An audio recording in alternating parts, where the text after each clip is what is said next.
Hello friends, आज के lecture में हम डिस्कस करेंगे about one of the most important topics of quantum mechanics, that is scattering theory and first Born approximation of the quantum mechanical scattering. तो आप लोग scattering से बहुत ही ज़्यादा परिचित होंगे, फैमिलियर होंगे, क्योंकि ये कोई बहुत ही नया टॉपिक नहीं है। ये हम 12th क्लास से पढ़ते चले आ रहे हैं। Elastic between the two bodies में elastic scattering, inelastic scattering वगैरह वगैरह आपने बहुत सारी चीज़ें पढ़ी होंगी। यहाँ पर हम बस स्कैटरिंग को आप ये समझ लीजिए कि कोलिजन बिटवीन दी, यहाँ पर जो है इंसिडेंट बीम पार्टिकल्स और टारगेट के बीच में, जैसा कि होता आया है। सपोज कर लीजिए हमारे पास में ये एक इंसिडेंट बीम है ऑफ पार्टिकल्स और ये हमारे पास में टारगेट है, और जो मैंने जो स्फेरिकल ब्लॉक टाइप का सर्कुलर ब्लॉक जो है कंसीडर कर रखा है, वो एक टारगेट जो है हमने सपोज क्या है, उसके करस्पॉन्डिंग एक पोटेंशियल है जिसको हम स्कैटरिंग पोटेंशियल मानते हैं। उस स्कैटरिंग पोटेंशियल का ये रेंज है, यानी कि इतने रेंज में वो हमारा जो पोटेंशियल है वो एक्टिव है। उस रीजन में हमारा जब इंसिडेंट पार्टिकल्स पास होंगे तो वो इंटरैक्ट करेंगे इस रीजन से, तो वो क्या हो जाएंगे, आपके स्कैटर हो जाएंगे। कुछ पार्टिकल्स आपके स्कैटर होंगे, कुछ पार्टिकल्स अनस्कैटर्ड हो जाएंगे, इस तरीके से आपको मिल जाएंगे। तो कुछ स्कैटर हो जाएंगे और हमने क्या किया, फिर इसको जो है वो एक सॉलिड एंगल का एजम्पशन दिया, डी ओमेगा, मतलब इसमें जो है पार्टिकल्स स्कैटर्ड हुए हैं by this along d omega हो जाएगा। तो स्कैटरिंग बेसिकली सिंपल है।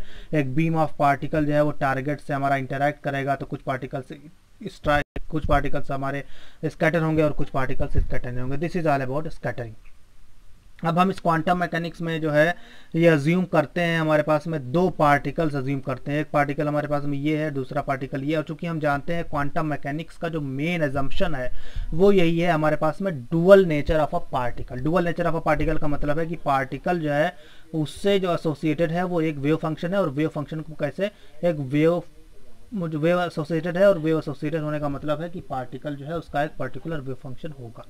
तो बेसिक ये एजम्पशन हम लेकर के चलेंगे, और इस जो स्कैटरिंग थ्योरी है उसमें क्या क्या जो कंक्लूजन्स, जो रिजल्ट्स निकल के आते हैं उनको हम लोग डील करेंगे। हम लोग यहाँ पर डेरिवेशन नहीं देखेंगे क्योंकि ये बहुत ही लंबा डेरिवेशन है, आप जेटली या ग्रिफिथ की बुक से देख सकते हो।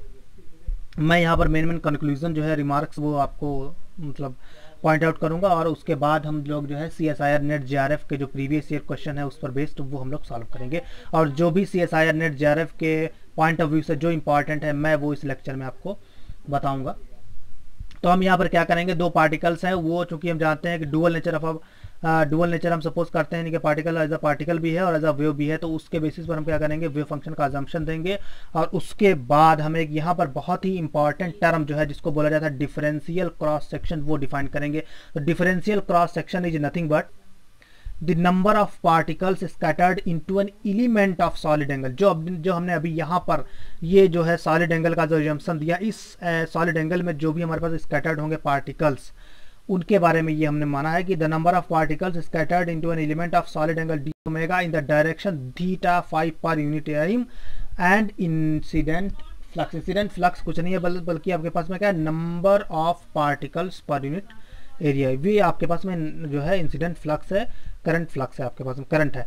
तो हमारे पास में ये फॉर्मूला होता है d sigma by d omega 1/j incident हो गया आपके पास में dn by d omega. N जो है वो इंसिडेंट पार्टिकल्स का नंबर है, जे इंसिडेंट क्या है, बल्कि इंसिडेंट फ्लक्स है, या इसको इंसिडेंट करंट डेंसिटी भी कहा जाता है। और इसी में एक और बहुत ही इंपॉर्टेंट टर्म होता है जिसको बोलते हैं स्कैटरिंग एम्पलीट्यूड। और स्कैटरिंग एम्पलीट्यूड इसलिए इंपॉर्टेंट होता है क्योंकि अगर हमने स्कैटरिंग एम्पलीट्यूड निकाल लिया है जो स्कैटर्ड पार्टिकल्स हैं, तो उसके अगर स्कैटरिंग एम्पलीट्यूड पता है तो हम क्या कर सकते हैं, डिफरेंशियल क्रॉस सेक्शन पता कर सकते हैं।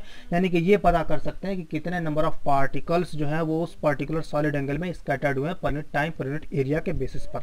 तो इसका जो बेसिक रिलेशन होता है वो हम इस तरीके से याद रख सकते हैं कि d sigma by d omega that is differential cross section is equal to the square of the scattering amplitude. ये बहुत ही ज़्यादा इंपॉर्टेंट रिलेशन है, इसको हम बहुत ज़्यादा यूज़ करेंगे इन over first Born approximation and so on theory में। क्वांटम मैकेनिक्स में ये बहुत ज़्यादा इंपॉर्टेंट होता है। तो आई होप गाइज ये आपको स्कैटरिंग थ्योरी जो है और डिफरेंशियल क्रॉस सेक्शन और स्कैटरिंग एम्पलीट्यूड आपको समझ में आया होगा। अगर आपको ये समझ में आता है तो please like, share and subscribe and hit the bell icon for more updates. अब हम नेक्स्ट जो है वो आते हैं फर्स्ट बॉर्न अप्रॉक्सीमेशन पर, और ये बहुत ही ज़्यादा इंपॉर्टेंट टॉपिक है for the CSIR net JRF examination. जो आजकल के एग्जामिनेशन हैं उनमें आपका 5 मार्क्स का एक क्वेश्चन जो है फर्स्ट बॉर्न अप्रॉक्सीमेशन तो आता है। बहुत ही ज़्यादा ये आपका फ्रीक्वेंट फ्रीक्वेंटली आस्क्ड क्वेश्चंस में से आपका है। तो अगर आप इसको समझ लेते हैं तो 5 मार्क्स का आपको फायदा होने वाला है। तो इसमें बेसिकली क्या एजम्पशन होते हैं, इसमें एजम्पशन ये होता है, दो जो मेन एजम्पशन है वो ये होता है कि स्कैटरिंग जो पोटेंशियल, जो इसका हमने अभी एजम्पशन दिया था अपने पहले वाले में कि एक स्कैटरिंग पोटेंशियल होता है हमारे पास में जो रिलेटेड होता है आपका टारगेट से, उसका एक पर्टिकुलर रेंज होता है जो भी हमने बताया था। तो अब क्या होगा, स्कैटरिंग पोटेंशियल हमारे पास में कैसा होना चाहिए, वीक होना चाहिए। साथ ही साथ जो energy of the incident particles है वो कैसी होनी चाहिए, लार्ज होनी चाहिए। ये दो एजम्पशंस जो है बहुत ही इंपॉर्टेंट है। स्कैटरिंग पोटेंशियल वीक होना चाहिए और इंसिडेंट पार्टिकल्स की एनर्जी लार्ज होनी चाहिए। तो first Born approximation consist then of approximating the scattering wave function psi R by a plane wave.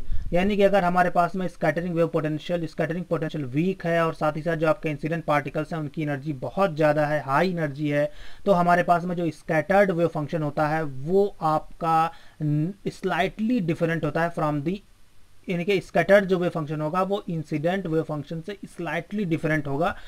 या कह सकते हैं कि जो स्कैटर्ड वेव फंक्शन होगा आपके पास में, ये स्कैटर्ड है मान लीजिए, ये नियरली सेम हो जाएगा आपके पास में इंसिडेंट, यानी कि शेप में उसका कोई भी डिस्टॉर्शन क्रिएट नहीं होता है। ये आपका फर्स्ट बॉर्न अप्रॉक्सीमेशन में हम लोग मान के चलते हैं। और साथ ही साथ यहाँ पर एक और अजम्पशन दिया जाता है कि जो भी स्कैटरिंग है वो हमारी इलास्टिक स्कैटरिंग होती है और साथ ही साथ हमारे पास में जो पोटेंशियल है वो स्फेरिकली सिमेट्रिक भी है।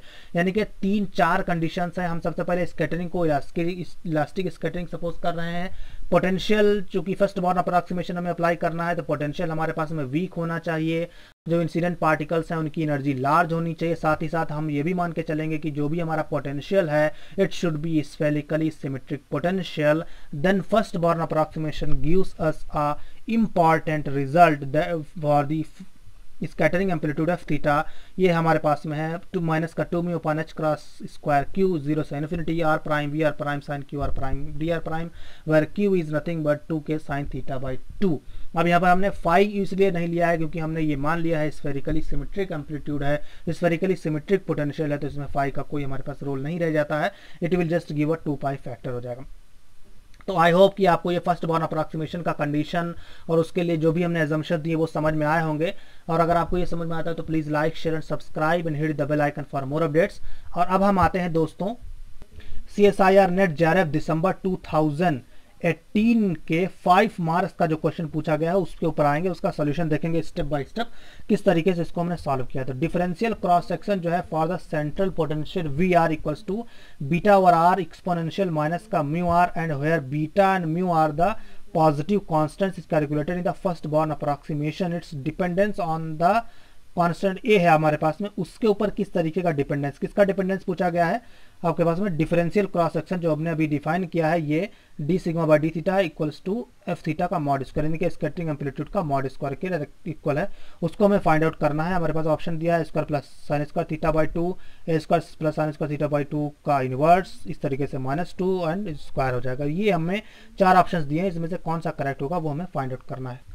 तो अभी हमने जो है इसका सोल्यूशन को डिस्कस करने से पहले अभी हमने डिस्कस किया है अबाउट द बॉर्न अप्रॉक्सीमेशन, और उसमें ये हमने माना था कि जो भी स्फेरिकली सिमेट्रिक पोटेंशियल जैसे दिया हुआ है v r equal to beta और आर एक्सपोनेंशियल माइनस का आर, उसके लिए जो स्कैटरिंग एम्पलीट्यूड हमने डिफाइन किया था माइनस का 2 म्यू और H cross square Q, mu जो है वो आपका मास है, उसमें हमने रिड्यूस मास सपोज किया था, इसमें हमने मास सपोज कर लिया है, और 0 से इन्फिनिटी आर वी आर एक sine q r d r हो जाएगा। ये हमारे पास में है।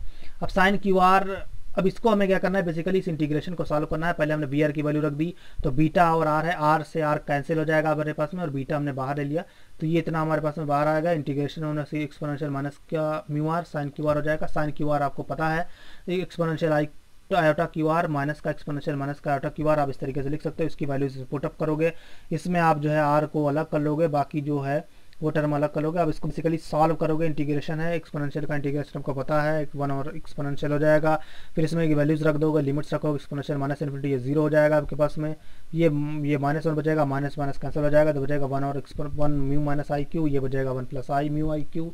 सिंपल आपको क्या करना है, बेसिकली ये इंटीग्रेशन सॉल्व करना है, और ये बहुत कठिन काम नहीं है, सिर्फ एक्सपोनेंशियल का इंटीग्रेशन लेना है। एक्सपोनेंशियल ए हो जाता है तो उसके बाद में वो उसका तो आपको पता ही, एक्सपोनेंशियल माइनस का अगर आपके पास में ए आर है तो वो 1 और ए एक्सपोनेंशियल माइनस का आर हो जाएगा, और उसकी वैल्यूज पुटअप करोगे लिमिट्स की तो ये कैंसिल हो जाएगा आपके पास में, ये बचेगा माइनस का beta I H cross square Q हो जाएगा, और फिर हमारे पास माइनस का एम बीटा अपॉन दिस इसको सॉल्व करोगे आप तो ये म्यू प्लस आई आयोटा क्यू हो जाएगा, ये माइनस का म्यू म्यू कैंसिल हो जाएगा, 2 आयोटा क्यू हो जाएगा, ये आई है, आई से आई कैंसिल हो जाएगा हमारे पास में, और फिर बचेगा 2 mu beta upon H cross square Q square plus omega. अब हमें क्यू की वैल्यू पता है जो हम इसमें पुटअप करेंगे, और साथ ही साथ हमें पता है कि जो D sigma by d omega होता है, यानी कि डिफरेंशियल क्रॉस सेक्शन होगा, it is nothing but square of the scattering amplitude. तो जो हमने कैलकुलेट किया था ये क्या था, आपका स्कैटरिंग एम्पलीट्यूड था, इसका स्क्वायर कर देंगे सिंपली, तो ये माइनस साइन चला जाएगा और आपके पास बचेगा 4 mu square beta square H cross square mu square plus 4 के square sine square theta by 2। हमें सिर्फ चाहिए आपके पास में साइन स्क्वायर थीटा बाई 2, और ए जो है वो आपका कांस्टेंट है, कोई भी ले लीजिए आप, म्यू स्क्वायर अपॉन 4 के स्क्वायर करके आपके पास में कांस्टेंट होगा, तो ये तो जस्ट कांस्टेंट है हमारे पास में, और इसको हम इसको अलग कर लेंगे तो हमारे पास बचेगा A square plus sine square theta by 2 की पावर माइनस का 2, क्योंकि ये आपके पास में अपॉन में है जो जो है नीचे जो है, और इसको जो आप इस तरीके से लिखना चाह रहे हो